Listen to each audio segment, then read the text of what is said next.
എല്ലാ വിദ്യാർത്ഥികൾക്കും പുതിയൊരു വീഡിയോയിലേക്ക് സ്വാഗതം. ഈ വർഷത്തെ LBS പാരാമെഡിക്കൽ ഡിപ്ലോമ കോഴ്സുകളായിട്ടുള്ള DPharm, THI, DMLT ഇതുപോലുള്ള വിവിധ ഡിപ്ലോമ കോഴ്സുകളിലേക്കുള്ള പ്രവേശനത്തിനായിട്ടുള്ള 4th അലോട്ട്മെൻറ്റ് ലഭിച്ച വിദ്യാർത്ഥികൾക്കുള്ള അഡ്മിഷൻ നാളെ അവസാനിക്കും. അപ്പോൾ നാളെ വൈകുന്നേരം 3 മണിക്കുള്ളിലായിട്ട് വിദ്യാർത്ഥികൾ അലോട്ട്മെൻറ്റ് ലഭിച്ച കോളേജിൽ ആവശ്യമായിട്ടുള്ള ഡോക്യുമെൻസും ഫീസും സഹിതം പോയിട്ട് അഡ്മിഷൻ നേടേണ്ടതാണ്. അഡ്മിഷൻ നേടിയിട്ടില്ലെങ്കിൽ ലഭിച്ച സീറ്റ് നിങ്ങൾക്ക് നഷ്ടപ്പെടുന്നതായിരിക്കും. അപ്പോൾ അതുകൊണ്ട് തന്നെ വിദ്യാർത്ഥികൾ അലോട്ട്മെൻറ്റ് ലഭിച്ച കോളേജിൽ താല്പര്യമുണ്ടെങ്കിൽ ജോയിൻ ചെയ്യാനായിട്ട് പ്രത്യേകം ശ്രദ്ധിക്കുക. അതുപോലെ തന്നെ വിദ്യാർത്ഥികൾ ശ്രദ്ധിക്കേണ്ട പ്രധാനപ്പെട്ട കാര്യമാണ്, പല വിദ്യാർത്ഥികളും വാക്സിനേഷൻ സർട്ടിഫിക്കറ്റ് ലഭ്യമായിട്ടില്ല എന്നുള്ളത് വിദ്യാർത്ഥികൾ പറഞ്ഞിട്ടുണ്ടായിരുന്നു. അതുകൊണ്ട് തന്നെ വാക്സിനേഷൻ സർട്ടിഫിക്കറ്റ് നിങ്ങൾക്ക് ലഭ്യമായിട്ടില്ല എങ്കിൽ പ്രത്യേകിച്ച് അത് നിങ്ങൾ പ്രോബ്ലം ആകേണ്ട കാര്യമില്ല. കോളേജിൽ പോയിട്ട് അഡ്മിഷൻ നേടിയാൽ മതി. പിന്നീട് നിങ്ങൾ ആ ഒരു ഡോക്യുമെൻറ്റ്, അതായത് വാക്സിനേഷൻ്റെ സർട്ടിഫിക്കറ്റ് നൽകിയാൽ മതി. കാരണം ചില ഹോസ്പിറ്റലുകളിൽ വാക്സിനേഷൻ ലഭ്യമല്ല എന്നുള്ളത് വിദ്യാർത്ഥികൾ പറഞ്ഞിട്ടുണ്ടായിരുന്നു. അപ്പോൾ അതുകൊണ്ട് തന്നെ വിദ്യാർത്ഥികൾ ആ ഒരു രീതിയിൽ പിന്നീട് ചെയ്താൽ, ആ ഒരു വാക്സിനേഷൻ ചെയ്താൽ മതി. ഈ ഒരു ഹെപ്പറ്റൈറ്റിസിനെതിരെയുള്ള വാക്സിനേഷൻ നിങ്ങൾക്ക് നൽകുന്നതിനായിട്ടുള്ള, അതായത് നിങ്ങൾ വെക്കണമെന്ന് പറയുന്നതിനുള്ള കാരണം എന്ന് പറയുന്നത്, നിങ്ങൾ അതായത് ഈ ഒരു രക്തം അതുപോലെ തന്നെ ശരീരദ്രവങ്ങളുമായി ബന്ധപ്പെട്ടുള്ള മേഖലയിലുള്ള കോഴ്സുകൾ ആയതുകൊണ്ട് തന്നെ അതിൽ നിന്നും നിങ്ങൾക്ക് രോഗങ്ങൾ വരുന്നത് തടയുന്നതിന് വേണ്ടിയിട്ടാണ് ഈ ഒരു വാക്സിനേഷൻ, അത് പ്രതിരോധ ശേഷിക്ക് വേണ്ടിയിട്ടാണ് ഈ ഒരു വാക്സിനേഷൻ ചെയ്ത സർട്ടിഫിക്കറ്റ് നിർബന്ധമായിട്ട്, അതായത് ആ ഒരു വാക്സിനേഷൻ ചെയ്യേണ്ടതായിട്ട് പറയുന്നത്. അപ്പോൾ അത് ചെയ്തിട്ടുണ്ട് എന്നുള്ളത് തെളിയിക്കാൻ വേണ്ടിയിട്ടാണ് ഈ ഒരു വാക്സിനേഷൻ്റെ ആ ഒരു സർട്ടിഫിക്കറ്റിനായിട്ട് പറയുന്നത്. അപ്പോൾ ഇത് ഓരോരുത്തരെയും അനുസരിച്ച് ഏകദേശം 1-2 ഡോസൊക്കെ ഉണ്ടാകും. അതുകൊണ്ട് തന്നെ നിങ്ങൾക്ക് ആ ഒരു എത്ര ഡോസാണ് നിങ്ങൾ വെക്കേണ്ടതായിട്ടുള്ളത് എന്നുള്ളത് കൃത്യമായിട്ട് ഹോസ്പിറ്റലിൽ, അതായത് ഡോക്ടറെ കണ്ട ശേഷം മാത്രം ഈ ഒരു വാക്സിനേഷൻ ചെയ്താൽ മതിയാകും. അപ്പോൾ അതുകൊണ്ട് തന്നെ വിദ്യാർത്ഥികൾ ഈ ഒരു വാക്സിനേഷൻ സർട്ടിഫിക്കറ്റ് ഇല്ല എന്നതുകൊണ്ട് നിങ്ങൾ അഡ്മിഷൻ നേടാതെ ഇരിക്കേണ്ടതില്ല. അപ്പോൾ വാക്സിനേഷൻ സർട്ടിഫിക്കറ്റ് നിങ്ങൾ പിന്നീട് നൽകിയാൽ മതി. ചില കോളേജിൻ്റെ ആ ഒരു ഭാഗത്ത് നിന്ന് ഈ ഒരു വാക്സിനേഷൻ വെക്കാനുള്ള സൗകര്യം ലഭ്യമാക്കാറുണ്ട്. അപ്പോൾ അതുകൊണ്ട് തന്നെ നിങ്ങൾ നാളെ വൈകുന്നേരം 3 മണിക്കുള്ളിലായിട്ട് പോയിട്ട് അഡ്മിഷൻ നേടാനായിട്ട് ശ്രദ്ധിക്കുക. അതുപോലെ തന്നെ വിദ്യാർത്ഥികൾ ചോദിക്കുന്ന പ്രധാനപ്പെട്ട കാര്യമാണ് അഡ്മിഷന് വേണ്ട ഡോക്യുമെൻസും അതുപോലെ തന്നെ ഫീസിൻ്റെ ഡീറ്റെയിൽസും. അപ്പോൾ വിദ്യാർത്ഥികൾ ഈ ഒരു അഡ്മിഷനായിട്ട് വേണ്ടത് നിങ്ങളുടെ SSLC സർട്ടിഫിക്കറ്റ്, അതായത് പ്രോസ്പെക്ടസിൽ 29ാമത്തെ പേജിൽ ഏകദേശം പോസ്റ്റ് അലോട്ട്മെൻറ്റ് ആക്ടിവിറ്റീസ് എന്ന് പറഞ്ഞുകൊണ്ട് കൊടുത്തിട്ടുണ്ട് എന്തൊക്കെ ഡോക്യുമെൻറ്റ്സ് ആണ് വേണ്ടത് എന്നുള്ളത്. അപ്പോൾ വിദ്യാർത്ഥികൾക്ക് വേണ്ടത് ഒന്നാമത്തേത് അലോട്ട്മെൻറ്റ് ലഭിച്ചതിൻ്റെ തെളിവായിട്ടുള്ള അലോട്ട്മെൻറ്റ് മെമ്മോയാണ്. അടുത്തത് ടോക്കൺ ഫീ പേയ്മെൻ്റ് ആണ്. അതുപോലെ തന്നെ നിങ്ങളുടെ ആപ്ലിക്കേഷൻ ഫോമിൻ്റെ പ്രിൻ്റ് ഔട്ടാണ്.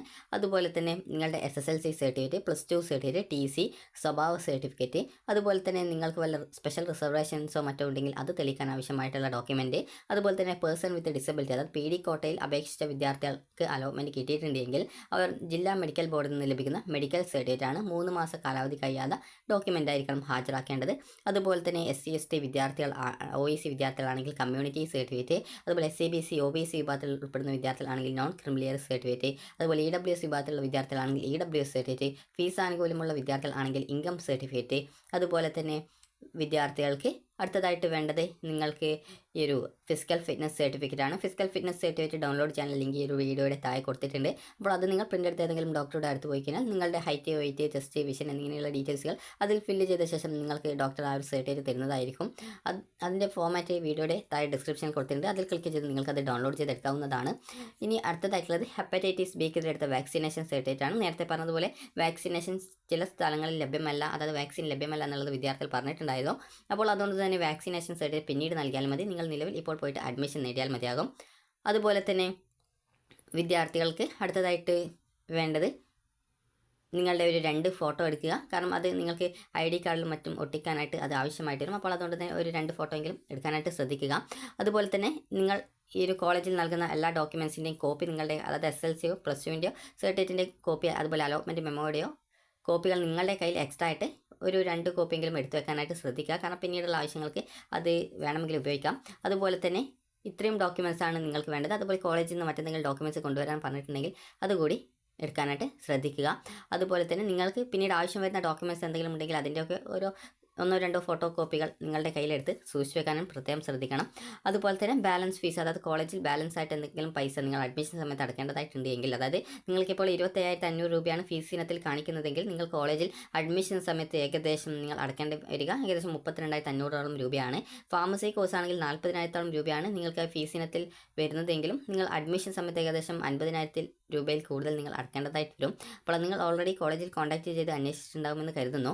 അപ്പോൾ വിദ്യാർത്ഥികൾ ഈ ഒരു നാളെ വൈകുന്നേരത്തിനുള്ളിൽ പോയിട്ട് അഡ്മിഷൻ നേടാനായിട്ട് ശ്രദ്ധിക്കുക. അതുപോലെ തന്നെ വിദ്യാർത്ഥികൾ ചോദിച്ച പ്രധാനപ്പെട്ട ഒരു സംശയമായിരുന്നു ഫീസ് റീഫണ്ട്, അതായത് ടോക്കൺ ഫീ പേയ്മെൻറ്റ് അടച്ചിട്ടുണ്ടായിരുന്നു, എന്നാൽ നിങ്ങൾ അഡ്മിഷൻ നേടിയിട്ടില്ല, ഇനി അഡ്മിഷൻ നേടാൻ ഉദ്ദേശിക്കുന്നില്ലെങ്കിൽ എങ്ങനെയാണ് ഈ റീഫണ്ട് കിട്ടുക എന്നുള്ളത് വിദ്യാർത്ഥികൾ ചോദിച്ചൊരു പ്രധാനപ്പെട്ട കാര്യമാണ്. അപ്പോൾ ഈ ഒരു റീഫണ്ട് എപ്പോഴാണ് എന്നുള്ള കാര്യം നമുക്ക് നോക്കാം. റീഫണ്ട് എന്ന് പറയുന്നത് അലോട്ട്മെൻറ്റ് പ്രോസസ്സ് കംപ്ലീറ്റ് ചെയ്ത ശേഷമായിരിക്കും ഉണ്ടായിരിക്കുക. അതായത് അലോട്ട്മെൻറ്റ് പ്രോസസ്സ് എന്ന് പറയുമ്പോൾ ഡിപ്ലോമയുടെ ഈ ഒരു വർഷത്തെ കോഴ്സിലേക്കുള്ള അഡ്മിഷൻ നടപടികളൊക്കെ പൂർത്തീകരിച്ച ശേഷം പിന്നീട് യാതൊരുവിധ സീറ്റുകളിലേക്കും അലോട്ട്മെൻറ്റ് നടത്താനൊന്നും ഇല്ല എന്നുള്ളതിന് ശേഷം മാത്രമാണ് റീഫണ്ടിനായിട്ടുള്ള പ്രോസസ്സ് ആരംഭിക്കുള്ളൂ. അപ്പോൾ ആ ഒരു സമയത്ത് മാത്രമാണ് നിങ്ങൾക്ക് റീഫണ്ടിനായിട്ട് റിക്വസ്റ്റ് ചെയ്യാനായിട്ട് സാധിക്കുക. അപ്പോൾ റീഫണ്ടിനായിട്ട് എങ്ങനെ റിക്വസ്റ്റ് ചെയ്യാം എന്നുള്ള കാര്യം നമുക്ക് നോക്കാം. റീഫണ്ടിനായിട്ട് റിക്വസ്റ്റ് ചെയ്യാനായിട്ട് വിദ്യാർത്ഥികൾ ചെയ്യേണ്ട പ്രധാനപ്പെട്ട കാര്യം, ഈ ഒരു അലോട്ട്മെൻറ്റ് പ്രോസസ്സൊക്കെ കംപ്ലീറ്റ് ചെയ്ത് കഴിഞ്ഞാൽ സാധാരണഗതിയിൽ ഈ ഒരു വാട്സ് ന്യൂ എന്നുള്ള ഭാഗത്ത് തന്നെ റീഫണ്ടിനായിട്ട് ഇപ്പോൾ അപേക്ഷ സമർപ്പിക്കാം, ഇത്ര തീയതിക്കുള്ളിൽ വിദ്യാർത്ഥികൾ അപേക്ഷ സമർപ്പിക്കണം എന്ന് പറയാറുണ്ട്. അപ്പോൾ അങ്ങനെ ചിലപ്പോൾ കാണിക്കും. അല്ലെങ്കിൽ അലോട്ട്മെൻറ്റ് പ്രോസസ്സ് കംപ്ലീറ്റ് ചെയ്ത് കഴിഞ്ഞാൽ നിങ്ങൾ ജസ്റ്റ് ഒന്ന് ലോഗിൻ ചെയ്ത് നോക്കുക, നിങ്ങളുടെ ആപ്ലിക്കേഷൻ നമ്പർ നൽകുക, വെരിഫൈ ചെയ്യുക, അതിനുശേഷം നിങ്ങൾക്ക് നിങ്ങളുടെ രജിസ്ട്രേഷൻ ഐഡിയും പാസ്വേഡ് നൽകുക, സൈൻ ഇൻ ചെയ്യുക. അതിനുശേഷം നിങ്ങളുടെ ആപ്ലിക്കേഷൻ സ്റ്റാറ്റസ് പേജിലേക്ക് പോകും. ജസ്റ്റ് നിങ്ങൾ താഴേക്ക് സ്ക്രോൾ ചെയ്യുക. സ്ക്രോൾ ചെയ്ത ശേഷം, അതല്ലെങ്കിൽ സ്ക്രോൾ ചെയ്യുന്നില്ലെങ്കിൽ നിങ്ങൾക്ക് ആ ഒരു ലോഗിൻ ചെയ്ത പേജിൽ സൈഡിലായിട്ട് 3 ലൈൻസ് ഇതുപോലെ കാണാൻ സാധിക്കും. ജസ്റ്റ് അതിൽ ക്ലിക്ക് ചെയ്യുന്ന സമയത്ത് നിങ്ങൾക്ക് ഈ ഒരു പബ്ലിഷ്ഡ് അലോട്ട്മെൻറ്റ്സ് എന്നുള്ള ഭാഗത്ത് ക്ലിക്ക് ചെയ്യുന്ന സമയത്ത്, അതായത് ലേറ്റസ്റ്റ് അലോട്ട്മെൻറ്റ്സ്, അതായത് അലോട്ട്മെൻറ്റ്സ് എന്ന് പറഞ്ഞുകൊണ്ട് കാണാൻ പറ്റും. അവിടെ പബ്ലിഷ്ഡ് അലോട്ട്മെൻറ്റ്സ്, അതുപോലെ ഫീ പേയ്മെൻറ്റിൻ്റെ ആ ഒരു ഡീറ്റെയിൽസും കാര്യങ്ങളൊക്കെ ആ ഒരു രീതിയിൽ 2 ലിങ്കുകളൊക്കെ കാണാൻ സാധിക്കും. അപ്പോൾ ഒന്നാമത്തേത് പബ്ലിഷ്ഡ് അലോട്ട്മെൻറ്റ്സ്, രണ്ടാമത്തേത് ഫീസിൻ്റെ ഒരു ലിങ്ക് ആയിരിക്കും. അപ്പോൾ ഫീ ഡീറ്റെയിൽസിൻ്റെ ലിങ്കിൽ ക്ലിക്ക് ചെയ്ത് കഴിഞ്ഞാൽ നിങ്ങൾക്ക് ട്യൂഷൻ ഫീ പേയ്മെൻറ്റിൻ്റെ പേജിലേക്ക് പോകുന്നതാണ്. അപ്പോൾ നിങ്ങൾ എത്ര രൂപയാണ് ടോക്കൺ ഫീ പേയ്മെൻറ്റായിട്ട് അടച്ചിട്ടുള്ളത് എന്നുള്ളത് ആ ഒരു പേജിൽ കാണാൻ സാധിക്കുന്നതായിരിക്കും. അപ്പോൾ ജസ്റ്റ് നിങ്ങൾ ആ ഒരു പേജ് സൈഡിലോട്ട്, അതായത് സ്ക്രോൾ ചെയ്യേണ്ട ആവശ്യമൊന്നുമില്ല, ജസ്റ്റ് അവിടെ തന്നെ നിങ്ങൾക്ക് ആ ഒരു സമയത്ത് റീഫണ്ടിനായിട്ടുള്ള റിക്വസ്റ്റ് നൽകാനുള്ള റീഫണ്ട് റിക്വസ്റ്റ് എന്നുള്ളൊരു ഓപ്ഷൻ വന്നിട്ടുണ്ടാകും. അപ്പോൾ നിങ്ങൾ ചെയ്യേണ്ടത് അവിടെ ആ ഒരു റീഫണ്ട് റിക്വസ്റ്റ് എന്നുള്ള ഒരു ലിങ്കിൽ ക്ലിക്ക് ചെയ്യുക. ക്ലിക്ക് ചെയ്ത ശേഷം നിങ്ങൾക്ക് ആദ്യം തന്നെ ഒരു സേവിംഗ് ബാങ്ക് അക്കൗണ്ട് ഉണ്ടായിരിക്കണം, അതായത് 0 ബാലൻസ് ആവരുത്, അതുപോലെ തന്നെ മറ്റേതെങ്കിലും കറണ്ട് അക്കൗണ്ടോ മറ്റു കാര്യങ്ങളോ ആവരുത്. നിങ്ങളുടെ പേരിലുള്ളതോ അല്ലെങ്കിൽ നിങ്ങളുടെ രക്ഷിതാക്കളുടെ പേരിലുള്ളതായിട്ടുള്ള സേവിംഗ് ബാങ്ക് അക്കൗണ്ട് ആയിരിക്കണം നൽകേണ്ടത്. അപ്പോൾ ആ ഒരു ബാങ്ക് അക്കൗണ്ട് ഡീറ്റെയിൽസ് കൊടുക്കുക. അതുപോലെ തന്നെ നിങ്ങൾ എന്തുകൊണ്ടാണ് റീഫണ്ടിനായിട്ട് അപ്ലൈ ചെയ്യുന്നത് എന്നുള്ള കാര്യം കൊടുക്കുക. അതുപോലെ തന്നെ നിങ്ങളുടെ ഈ ഒരു ടോക്കൺ ഫീ പേയ്മെൻറ്റ് അടച്ചതിൻ്റെ റെസിപ്റ്റ് നിങ്ങൾക്ക് കിട്ടിയിട്ടുണ്ടാവും, ആ ഒരു റെസിപ്റ്റ് കൂടി അപ്ലോഡ് ചെയ്ത് കൊടുക്കുക.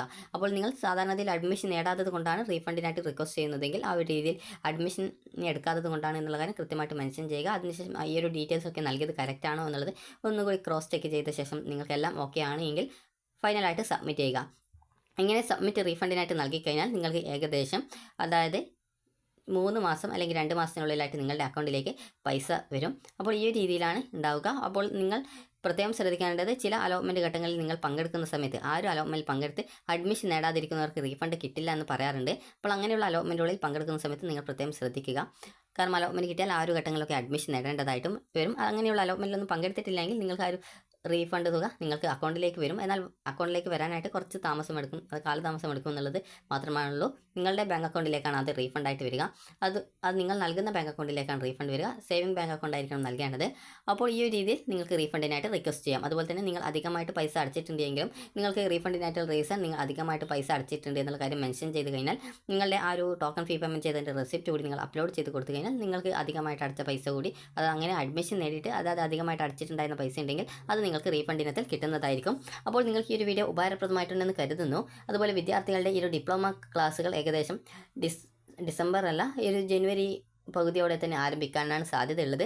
അപ്പോൾ നിങ്ങൾക്ക് ഈ ഒരു വീഡിയോ ഉപകാരപ്രദമായിട്ടുണ്ടെങ്കിൽ ലൈക്ക് ചെയ്യുക, ഷെയർ ചെയ്യുക. Thank you for watching.